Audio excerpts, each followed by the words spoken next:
Good morning everyone, welcome to my channel. আমি শর্মিষ্ঠা। আজ হচ্ছে বৃহস্পতিবার ঠিক সকাল 6:45 থেকে আমি আমার ব্লগটা স্টার্ট করছি।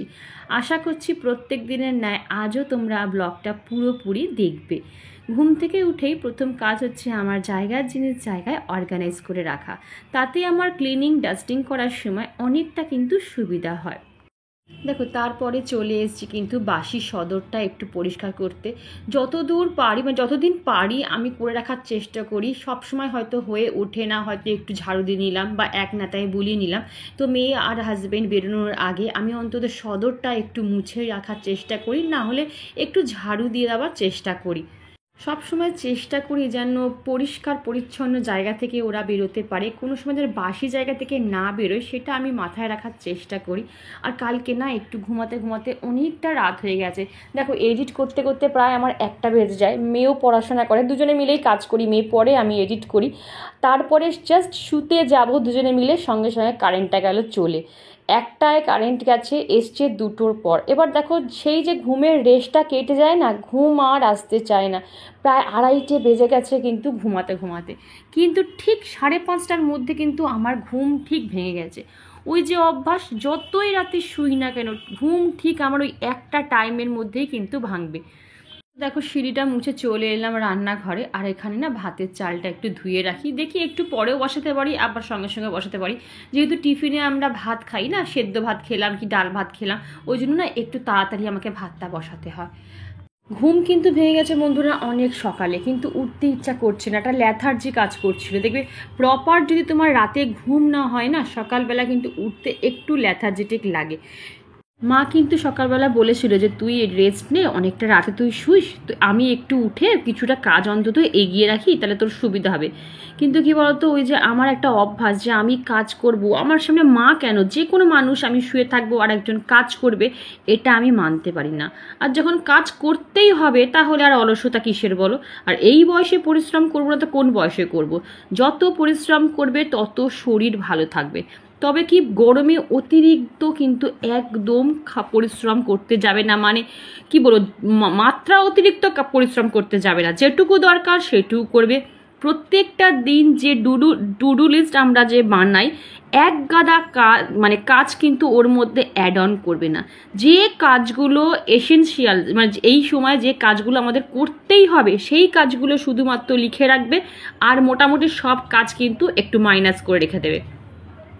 যদি একদিনে তুমি সব কমপ্লিট করতে চাও, তাহলে কিন্তু এই গরমে তোমার শরীর কিন্তু খারাপ হবেই হবে। আর দেখো, এখানে মেথি মৌরির জলটা খেয়ে এসেছি এবার ড্রাই ফ্রুটটা খেতে খেতে 10 মিনিট রেস্ট। আমি তোমাদের সাথে প্রত্যেক দিনই একটা কথা শেয়ার করি যে একটানা এই গরমে কিন্তু সংসারের কাজ কেন, যে কোনো কাজ করতে যাবে না। 10 মিনিট যদি কাজ করো, 5 মিনিট কিন্তু বসে একটু ফ্যানের তলায় ঘামটা শুকিয়ে দেবে। কারণ আমরা কাজ করতে করতে আমাদের শরীর থেকে প্রচুর পরিমাণে সারাদিন জল বেরিয়ে যাচ্ছি। অনেকে তো আমরা গৃহিণীরা ঠিক মতন জলও খাই না জলটাকে ব্যালেন্স করার জন্য। তাহলে আমাদের সেই সময়টা কি হয়, আমাদের প্রেশার, সুগার কিন্তু ফল্ট করতে পারে। বারবার করে নুন চিনির জল খাবে, আর 5 মিনিট হলেও কিন্তু ফ্যানের তলায় বসে ঘামটাকে শুকিয়ে নেবে, শরীরটাকে একটু রেস্ট দেবে। আর যাই হোক, দেখো এখানটা আমি একটু ডাস্টিং করে নিলাম। এটা আমার ঘরের এন্ট্রান্স। আর এন্ট্রান্সে তোমাদের যদি এইরকম জায়গা থাকে, কোনো জায়গায় কর্নার করা থাকে, অবশ্যই গণেশজির মূর্তি রাখবে। কারণ গণেশজি কিন্তু সিদ্ধিদাতা গণেশ বলা হয়। কোনো শুভ কাজ করার সময় বা ধরো ঘরে ঢোকার সময় বা ঘর থেকে বেরোনোর সময় যদি তুমি সিদ্ধিদাতা গণেশের মুখ দেখে বেরো, এটা কিন্তু খুব শুভ একটা লক্ষণ। তো তোমরা যদি পারো তো অবশ্যই একটা ছোট হলেও একটা সিদ্ধিদাতা গণেশের মূর্তি ঘরের এন্ট্রান্সে রাখবে। তো ওখানটা ঝাড়া হয়ে গিয়ে চলে এলাম আমি আমার বাইরেটা ক্লিনিং করতে। আর এই জানলাটা না আমাকে সপ্তাহে 2 দিন ভালো করে ডাস্টিং করতে হয়, কারণ ওপরে তো আমার অনেক টব রয়েছে, হ্যাঙ্গিং টব রয়েছে। এবার সেখানে যখন জল দিই, সেই টবের মাটির ছিটকে না আমার এই গ্রিলে এসে পড়ে। ওই জন্য নিয়ম মাফিক না অল্প থাকতে থাকতে আমি ক্লিনিংটা করে নিই। তো দেখো, এখানে আমার ক্লিনিং করা হয়ে গেছে। এবার চলে এসেছি আমার সোফা কাম বেডটা অ্যারেঞ্জ করতে। সোফা কাম বেডটা প্রত্যেকটা দিন যদি আমি এরকম চাদর কুশান তুলে যতক্ষণ না আমি পরিষ্কার করছি, আমার শান্তি হয় না। কি হয় জানো, এখানে বসে বসে নিচে যে আমার মানে কভারগুলো পাতা থাকে, সব সামনের দিকে এগিয়ে আসে, মানে নিচে পড়ে যাবে। মানে যেহেতু এখানে শোয়া বসা সব হয়, তো ঘষতে ঘষতে কি নিচের দিকে নেমে আসে কভারগুলো। ওই জন্য আমাকে পুরো কভার কিন্তু চেঞ্জ করে আবার ঠিকঠাকভাবে আর বন্ধুরা তোমরা জানো যে আমার মামাতো ভাইয়ের বিয়ে একদম সামনেই, মানে কি আসছে রোববার, মানে কাল বাদে পরশুই আমার মামাতো ভাইয়ের বিয়ে। অনেক এক্সাইটমেন্ট ছিল যে মজা করব, এই করব সেই করব, কিন্তু দুর্ভাগ্য বিষয় আমার মেয়ের পরীক্ষা সে সময় পড়ে গেছে। যেহেতু এখন ক্লাস 10, অনেকটা উঁচু ক্লাস, এখন তো মা বাবাকে একটু স্যাক্রিফাইস করতেই হবে তাদের শখ আহ্লাদ থেকে। তো কি করব, ওই যাতায়াতের মাধ্যমেই থাকবো, তোমাদের সাথে তো সবই শেয়ার করব। আর তোমরা আমার মামাতো ভাইয়ের বিয়ের ব্লগ দেখতে চাও কিনা অবশ্যই কমেন্ট করে বলবে, তাহলে তোমাদের সাথে কিন্তু আমি আমার এই ভিডিওগুলো শেয়ার করব। যে কালকে শুক্রবার দিন সকালবেলা যাব মামা বাড়িতে যাব ধান ভাঙতে। মামি ফোন করে বলেই দিয়েছিল যে তুই আসবি, আর সামনাসামনি আমার মামা বাড়ি, বেশি দূর না, খুব জোর 30 মিনিটের রাস্তা হবে আমার বাড়ির থেকে। তো বাইকে করেই হাজব্যান্ড ছেড়ে দিয়ে আসবে, কালকে ধান ভাঙা আছে। তো একটু এক্সাইটমেন্ট আছে, সকাল 10টার মধ্যে সব কিছু যতটা পারবো এগিয়ে তারপরে যাব। যেহেতু 5টায় এও লাগবে, তো ওই 5জন, মানে আমাকে নিয়ে 5জন। এবার আমি যদি বলি যে আমি যেতে পারবো না, কতটা খারাপ হবে বলো। তো আমাকে যত কষ্ট করে হোক আমি কিন্তু যাব, যেহেতু কথা দিয়েছি, কথার খেলাপ আমি করি না, চেষ্টা করবো সে কথা। তোমাদের সাথে কিন্তু প্রত্যেক দিনই আমি ব্লগ শেয়ার করার চেষ্টা করব, জানি না কতদূর পেরে উঠবো। আর আশা করি তোমরা পছন্দ করবে ব্লগগুলো। আর কথা বলতে বলতে দেখো আমার dining room, sofa cum bed সব পরিষ্কার করা হয়ে গেছে। এইবারে ডাইনিং রুমটা ঝাড়ু দিলেই কিন্তু আমার ডাইনিং রুমের কাজ টোটাল কমপ্লিট হয়ে।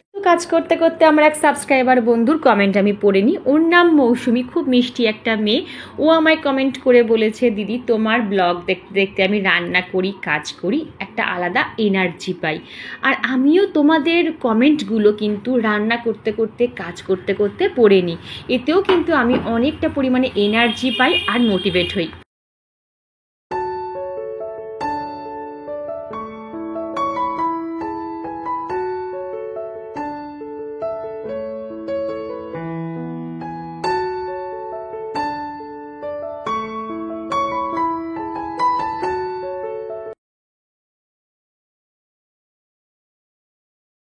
আমার এক সাবস্ক্রাইবার বন্ধু জিজ্ঞাসা করেছিলে যে জিজি প্ল্যান্টটার আমি কিভাবে যত্ন নিই। দেখো, ইনডোর কোনো প্ল্যান্টেরই না যত্নের দরকার থাকে না, এইগুলোকে একটু সেমি শেডে রাখতে হয়, মানে সূর্যের আলো আসবে বাট রোদ যেন না গায়ে লাগে সেই রকম জায়গায় একটু রাখতে হবে, যাকে বলে সেমি শেডে। সপ্তাহে একদিন তোমরা গাছে জল দেবে। আর এই সব গাছে কিন্তু পোকামাকড় লাগে না, পারলে পাতাগুলোকে সপ্তাহে 1-2 দিন একটু পরিষ্কার পরিচ্ছন্ন করে রাখবে। আর জিজি প্ল্যান্ট কিন্তু এয়ার পিউরিফাইড একটা প্ল্যান্ট, তোমরা অবশ্যই কিন্তু জিজি প্ল্যান্টটাকে বেডরুমে রাখার চেষ্টা করবে। ব্যাস এইটুকুই যত্ন। এই গাছটা আমার 2 বছর ধরে কিন্তু অ্যাজ ইট ইজ রয়েছে, আর নতুন নতুন কিন্তু কি সুন্দর আবার ব্রাঞ্চেস বেরিয়েছে। তো আশা করি তোমাকে আমি বোঝাতে পেরেছি বন্ধু। কোনটা জল দিতে হবে কিছু কিছু গাছে। তো হাজব্যান্ড এখানে সব গাছেই মোটামুটি জল দিয়ে গেছে। আর এখানে একটা কোথায় একটা ফুল ফুটে, দেখো একদম গোড়ায় এই ফুলটা ফুটেছে, দেখো মা, দেখো এই গোড়াতে একদম ফুল ফুটেছে। আর ওই যে তোমাদের কালকেও দেখি স্টিল নাও মা, দেখো এখনো ফুটছে না, ফুটতে পারছে না, কতগুলো করি ফুটতে পারছে না। মানে দেখো, এটা যদি শীতকাল হতো না পুরো গাছটা আমার ভরে যেত। দেখো হ্যাঁ, ফুল তো ফুটছেই না, কি অবস্থা। তো আমাকে একজন সাবস্ক্রাইবার বন্ধু, অদিতি বোধহয় ওর নাম, জানি আমি ভুল বলছি কিনা জানি না, ওর নাম মেবি অদিতি, ও আমাকে বলেছিল যে শেড করলেও কিন্তু গাছ মরে যায়, গাছে ঠিক মতন ফুল পাওয়া যায় না। এটা তো একদম পারফেক্ট কথা বলেছো। মানে শেডে যদি তুমি গাছ রাখো, তুমি যে ফুল গাছ অন্তত ফুল পাবে না। ইনডোর প্ল্যান্ট করতে পারো, কিন্তু যেসব গাছে হেভি সানলাইট লাগে, যেমন বগনভেলিয়া বলো, তারপর এখানে জবা বলো, টগর বলো, এইগুলো কিন্তু শেডে হয় না। কাগজ ফুল দেখো, যে এইরকম কাগজ ফুল কিন্তু তোমরা হাড় গিয়ে শেডে রাখলে পাবে না। দেখো পুরো থোকা থোকা কাগজ ফুল উঠেছে, ঠিক আছে? দেখো এইগুলো কিন্তু শেডি এলাকায় পাবে না। এই যে দেখো আমার এটা দেখো কি দারুণ ফুটে, দেখো কাঠ চাপাটা দেখেছো? এইগুলো তুমি হাড় গিয়ে যেই শেডে রাখাও না, গ্রিন নেট লাগাও, যাই লাগাও, হাড় গিজ ফুটবে না গো। দেখো এই গাছটার কি অবস্থা হয়েছে রোদের মধ্যে, দেখেছো? ভাবো কি অবস্থা। এই দেখো এই জবাটা সেই দেখাই কত বড় জবা, আর দেখো কইটুকু হয়ে গেছে, দেখো মা সাইজটা কইটুকু হয়ে গেছে, কি অবস্থা। আর আমি শেড ওই জন্য না লাগাচ্ছি না, যেন শেড লাগালে বেশি না ফুল পাবো না, জানো তো, ওই জন্য আর আমার লাগানো হচ্ছে না। আবার কেউ কেউ বলেছে যে শেড দিদি লাগিয়ে নাও, মানে গাছগুলোর খুব কষ্ট। কি করব বুঝতে পারছি না, যে এদিকে গাছগুলোর কষ্ট, ওইদিকে আবার শেড লাগালে গাছে ফুল পাবো না। গাছ অনেকে বলছে গাছ মরে যায় রোদের অভাবে, জানি না গো কি করব, দেখা যাক। চলো, প্রচুর রোদ, আর এখানে জামা কাপড় মেলা হয়ে গেছে, তাতেই আজকে প্রচুর রোদ। আজকে মানে কাল থেকে যে কি গরম পড়েছে, বাপরে বাপ, কালকে বোধহয় সবচেয়ে বেশি গরম ছিল। আর আমাদের বাড়ির চারপাশে যেখানে ধরো কোনোদিনও আমি গাছপালা দেখিনি, তারাও দেখি এখন না গাছ লাগাচ্ছে, মানে জানি না কেন। দেখো এখানে, দেখো আমি দেখাতে পাচ্ছি কি, দেখো এই বাড়িটা, দেখো ওই দেখো এই বাড়িটা, দেখেছো ছাদে ভর্তি গাছ। তারা ওই দিকটাতে দেখতে পাবে, কোথায় দেখা যাক, ফোকাস করতে পারছি। ওই দেখো, এই যে এই যে এই যে, দেখেছো আমার পুরো না ডিভাইস গরম হয়ে যাচ্ছে, এক্ষুনি বলে অফ করতে। তারপর ধরো এই বাড়িটা, আর একটা বাড়ি দেখাচ্ছে, দেখো এই বাড়িতে দেখো কত গাছ, দেখো এই দেখো এখানে গাছ, ওইখানে দেখো কত বাড়ি, প্রত্যেকটা বাড়িতে দেখো এই গাছের গাছটা দেখো মাধবীলতার থোকা থোকায় ফুটে আছে। দেখো এই গাছটা দেখাতে পাচ্ছি না রোদের জন্য। এখন সবাই এক চিলতে জায়গা থাকলেও না সবাই এখন গাছ করছে, জানো তো, কারণ এছাড়া আমাদের বাঁচার পথ নেই। মানে আমরা এই কারণেই, মানে আমরা গরমেই ম্যাক্সিমাম মানুষ হয়তো মরে যাব। এই গাছ কাটার ফল, শুধুমাত্র গাছ কাটার ফলের জন্য আমাদের এত পরিমাণে গরম। তো চলো বাবা, আর নিচে যাওয়া যাক, এবার আমি শুরু করি কাজকর্ম। তো চলো জিতা, তোমাকে আমি আমার মায়ের গলাটা ভয়েসটা শুনিয়ে দিলাম। তুমি আগের ব্লগে আমায় কমেন্ট করেছিলে যে আমার মা কেমন আছেন, তুমি খোঁজ নিয়েছিলে, তার জন্য থ্যাংক ইউ সো মাচ আমার মায়ের খোঁজ নেওয়ার জন্য। তোমাদের ভালোবাসায়, ঠাকুরের আশীর্বাদে ঠিকঠাক রয়েছে। মানুষের শরীর আপস অ্যান্ড ডাউন যেতেই পারে, তাই বললাম মোটামুটি ঠিকঠাক রয়েছে। তো থ্যাংক ইউ সো মাচ আবার বললাম। আর বন্ধুরা দেখো, এখানে এসে দেখলাম, মানে ছাদ থেকে নেমে এসে দেখলাম সিঙ্কে মোটামুটি অনেকগুলো বাসন জমে গেছে, টিফিনের বাসনগুলো জমে গেছে। কড়াইতে টিফিন করেছিলাম, তারপর গামলা, চামচ যেগুলো হাজব্যান্ড খেয়ে গেছে সেগুলো জমেছিল, সেগুলোকে মেজে রাখলাম। আর এখানে হাজব্যান্ড নিয়ে এসছে লেবু, যেহেতু মেয়ে লেবুর জুস খায় প্রত্যেক দিন, তো লেবুগুলোকেও একবার ভালো করে ধুয়ে নিলাম, তারপর রোদে দিয়ে দেবো, শুকিয়ে গেলে আবার স্টোর করে রেখে দেবো। তো আমার এক বন্ধু, সাবস্ক্রাইবার বন্ধু জিজ্ঞাসা করেছিলে যে আমি এই লঙ্কা লেবুর জায়গাটা কবে কিনেছি, তাই তো? তো এটা আমি কিনেছি অনলাইন থেকে, তোমরা মিশো, ফ্লিপকার্ট, আমাজন সব জায়গা থেকে পেয়ে যাবে। আমার এটা মনে হচ্ছে ফ্লিপকার্ট না হলে আমাজন থেকে, যে কোনো এক জায়গা থেকে কিনেছি না। তো ভীষণই ভালো, এরকম সিঙ্গেল স্টোরেজ বক্স থাকবে। তোমরা যে কোনো, শুধু লঙ্কা লেবু কেন, আদা রাখতে পারো, রসুন ছাড়িয়ে রাখতে পারো, যে কোনো ধরো আমি কোনো কিছু ধরো চপিং করে আগের দিন কেটেও কিন্তু আমি এখানে স্টোর করে রাখতে পারি। আর যেহেতু এখানে জল বসে না, কারণ জানো এই যে এই যে ছিদ্রগুলো রয়েছে, এর ফলে কিন্তু সবজিতে জল বসে না। ভীষণই ভালো একটা স্টোরেজ বক্স। আর আমাকে কিন্তু আর একটা সাবস্ক্রাইবার বন্ধু বলেও ছিল যে দিদি তোমার দেখে আমিও কিনেছি, ভীষণই ইউজফুল একটা কন্টেনার। তো চলো, আমার এখানে হয়ে গেছে, লঙ্কাটা দিয়ে দিই। তো বন্ধুরা, আজকে একদম অন্যরকম একটা রেসিপি তোমাদের সাথে শেয়ার করব, আশা করি তোমাদের ভালো লাগবে। প্রত্যেক দিন আমরা যে পেঁয়াজ রসুন দিয়ে কাতলা মাছ খাই বা টমেটো আলু দিয়ে যে ঝোল খাই, সেটা আজকে করব না। আজকে আমি গন্ধরাজ লেবু দিয়ে করব কাতলা মাছের ঝাল, ঠিক আছে? তোমাদের সাথে অবশ্যই রেসিপিটা শেয়ার করব। আর প্রথমে আমি আগে ঢ্যাঁড়সটাকে করে নিলাম, মানে ঢ্যাঁড়সের তরকারি করব সর্ষে পোস্ত দিয়ে। তো সেই তরকারিটা করে নেওয়ার পর কিন্তু আমি মাছটা করব। আর মাছটাকে না আমি তোমাদের দেখাতে ভুলে গেছি, ক্যামেরা তখন অন করিনি। তো মাছটাকে না আধ ঘন্টা আমি গন্ধরাজ লেবুর রস দিয়ে, একটু নুন, একটু হলুদ দিয়ে ম্যারিনেট করে রেখেছিলাম। তারপরে মাছটাকে কিন্তু আমি ভেজে নিয়েছি। আধ ঘন্টার মতন কিন্তু লেবুর রসটা দিয়ে মাখিয়ে রাখবে, যাতে লেবুর রসটা মাছের মধ্যে ঢোকে, কারণ এই রেসিপিটার নামই হচ্ছে গন্ধরাজ লেবু দিয়ে কাতলা মাছের ঝাল। তো বন্ধুরা, রান্না করতে করতে আর একটা সাবস্ক্রাইবার বন্ধুর কমেন্ট পড়িনি, ওর নাম হচ্ছে শর্মিষ্ঠা। তো ওর নামও শর্মিষ্ঠা, আমার নামও শর্মিষ্ঠা। খুব ভালো লাগলো কিন্তু এই কমেন্টটা পেয়ে। যাই হোক, তুমি লিখেছো তুমি অনেকের ব্লগ দেখো, কিন্তু আমার ব্লগের অপেক্ষায় তুমি বসে থাকো, আর আমার উপস্থাপনা তোমার খুব ভালো লাগে। থ্যাংক ইউ সো মাচ এত সুন্দর একটা কমেন্ট করার জন্য।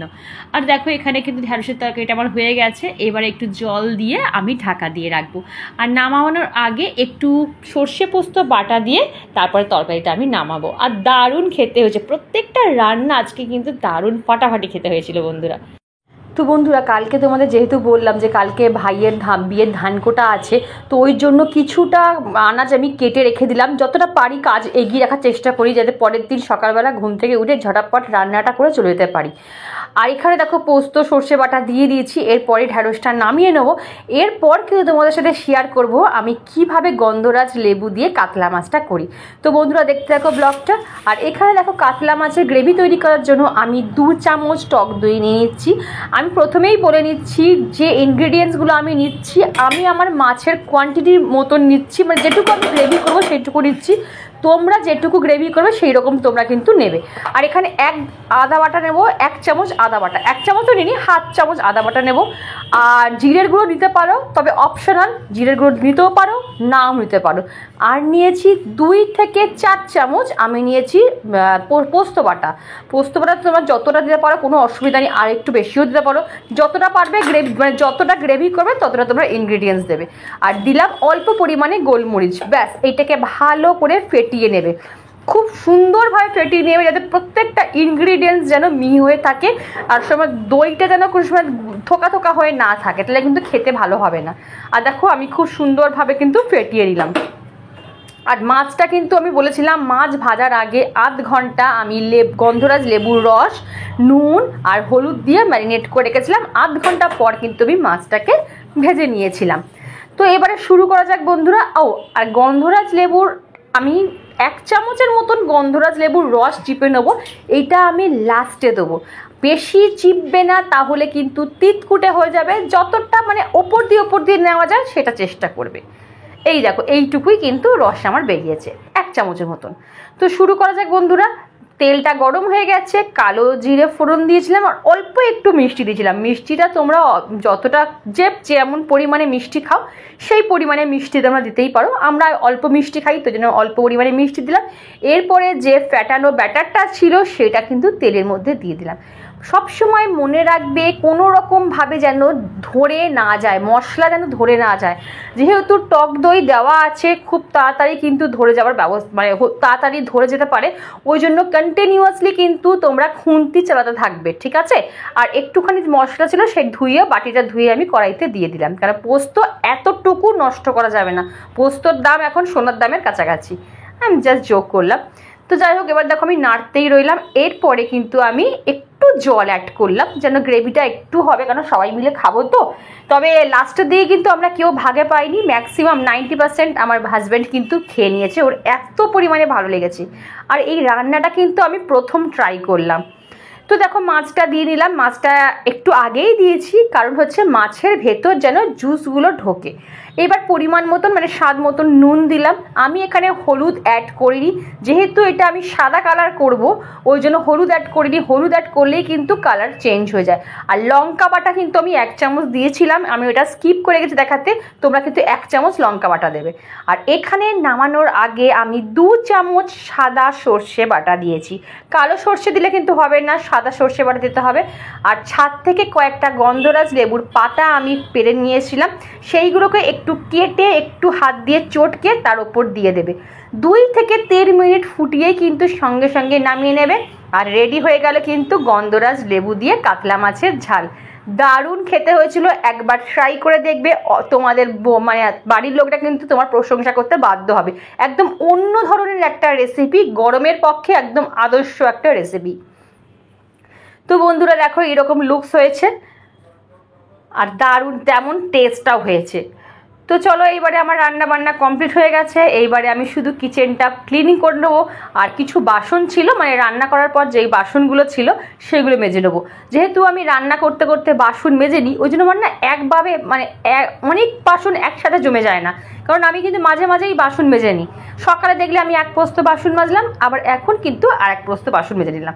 এইবারে কাউন্টার টেবিলটা ভালো করে পরিষ্কার করে নেবো, তারপরে স্নান করব। স্নান করেই কিন্তু পুজো করতে যাব। আর বন্ধুরা এতক্ষণ ধৈর্য সহকারে যারা আমার ব্লগটা পুরো ওয়াচ করলে তাদের আমার অন্তর থেকে অনেক অনেক ধন্যবাদ। আর যারা চ্যানেলটা এখনও সাবস্ক্রাইব করেনি তারা প্লিজ চ্যানেলটা সাবস্ক্রাইব করে আমার পাশে থেকো, লাইক করো, শেয়ার করো, আর অবশ্যই কিন্তু কমেন্ট করো।